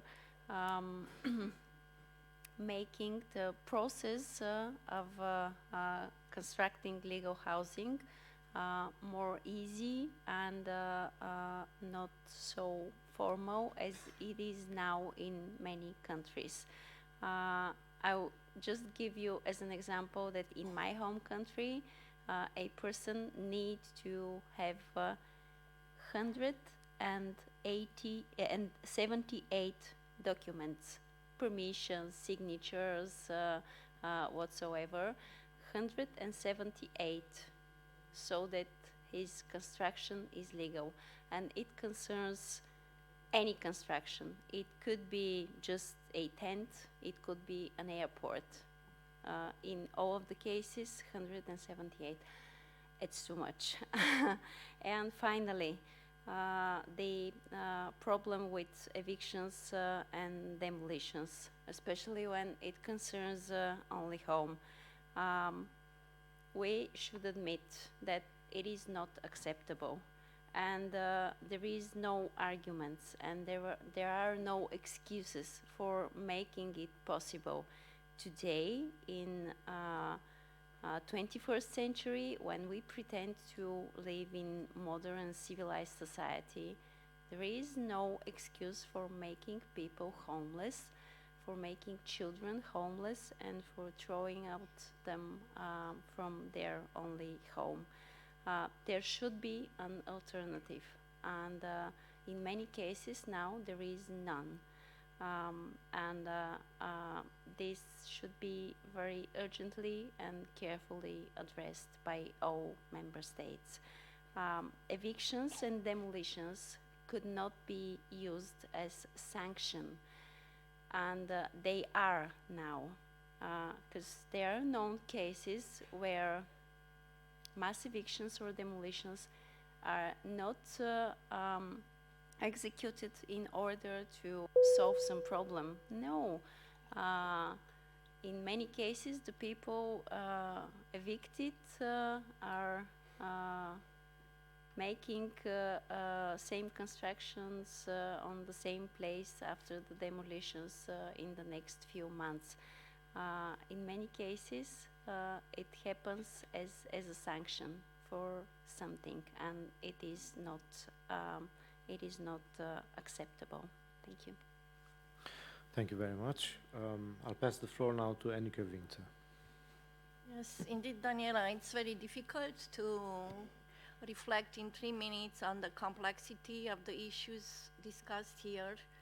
All of us would like to maintain our kind of neutrality when we are speaking about this, but it's very hard because we are also involved as activists, as academics, as politicians, as members of institutions. We are very much involved into this. So maybe I would start from the example of France and Romania, because they were those 2 examples which raised this question if housing is an ethnic matter or a social matter. And I guess there was an agreement around the fact that housing is a matter of socio-economic right, it is a fundamental human need. And as such, it needs legal regulations that respond to this universal and fundamental human need and right. But if we speak about Roma who are stigmatized and who are racialized, we need to consider that racism is very much part of the way in which access to adequate housing of Roma takes place in different countries. Therefore, I would say that we need legislation that considers both ethnicity and racialized ethnicity and socioeconomic right to housing. Okay, so besides this, what I would like to also observe from the contributions mostly coming from the civil society representatives is the matter of social housing. I was talking about public housing, and we can keep discussing what is the difference between the two. I preferred and I proposed to address public housing and non-profit housing generally as a solution that could assure housing as a universal human right. And in this, from this point of view, it's important to destigmatize social housing, right? Because social housing, it's not something bad. It shouldn't be something of a low quality. We should consider it as a response to people's housing needs. And we are talking about people who are having reduced economic financial resources in providing home from the market. And actually, this is another aspect that we need to consider here. Because usually, okay, there might be an agreement at state levels and NGO levels and so on and so forth about the need to recognize housing as a right. But then the next question comes, who has the responsibility to provide this right? Is it the individual? Is it the state? Are there the NGOs, the churches, the humanitarian organizations that should provide housing? Or we should left to the market to provide housing? And from there, I guess there are big differences how we answer this core question. and if you consider housing as a socio-economic right, I guess, and that's my personal conviction, we should not reduce housing to private property matters. And we should recognize public housing as a possibility, as a measure by which states can take back their responsibility and accountability for assuring housing rights for everybody. And here again, we are not talking about ethnicity or rationalization. In what regards evictions, I guess that everybody agreed that it's one of the most visible manifestation of structural violence. So forced eviction is a manifestation of structural violence. So it is informed by structural causes, including racism. In the case of Roma, it is racism which actually informs this violence against people. Therefore, it happens that it is mostly Roma who are becoming victims of mass evictions, group evictions, evictions happening early in the morning, evictions happening with the participation of legal forces, police, gendarmerie, and so on and so forth. So actually the acts of forced eviction are also in themselves stigmatizing for people who are victims of these acts. In what regards legalization, I personally can accept that there are informal settlements historically formed, and there are groups of people, including Roma, who would like to continue to live in those settlements and for whom actually the provision of legal documents on the land and on the house is crucial.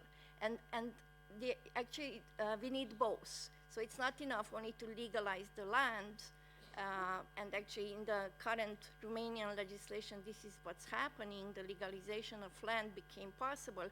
You need the legalization of homes.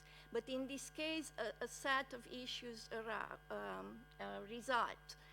For example, there are houses which do not respect the requirement of construction standards, right? So it's, in these cases, the legalization would mean that they would have to demolish their informal homes. And this is actually something bad for people who do not have alternatives, but only to live on those premises. Plus, it might happen that these informal settlements are nearby polluted, toxic environments. So legalization in this case, it's not a proper measure, I guess. Everybody could agree. And maybe we can continue after the session. Yeah. Thank you. Thank you very much, Enrique Vince and Daniela Mihailova. We have come to a conclusion. I would like to thank you all for your interest in the Roma-related sessions throughout today. Also for your endurance and resilience. It's been a long day. I would like to thank all the contributors as well as all the interpreters. And I have a couple of announcements. A side event organized by the Permanent Mission of the Republic of Albania outlining priorities for the human dimension during OSCE Albanian Chair 2020 will start immediately after we conclude with this meeting. The speakers list for working session 18 as well as for the reinforced closing plenary session of HDIM will open simultaneously at 9 a.m. tomorrow morning. And I repeat the kind invitation on behalf of the director of ODIHR, Ms. Ingeborg Gisladotir, who has the pleasure to invite all of you to the ODIHR Human Dimension Implementation Meeting reception. Tonight from 7:30 to 10 p.m. at Misia number 3 building. You are kindly requested to present their HDIM badge at the entrance to their reception, and There is transportation arranged by ODIHR. Buses will depart from HDIM venue from gate 1 at 19:20. Thank you all very much. The meeting is closed.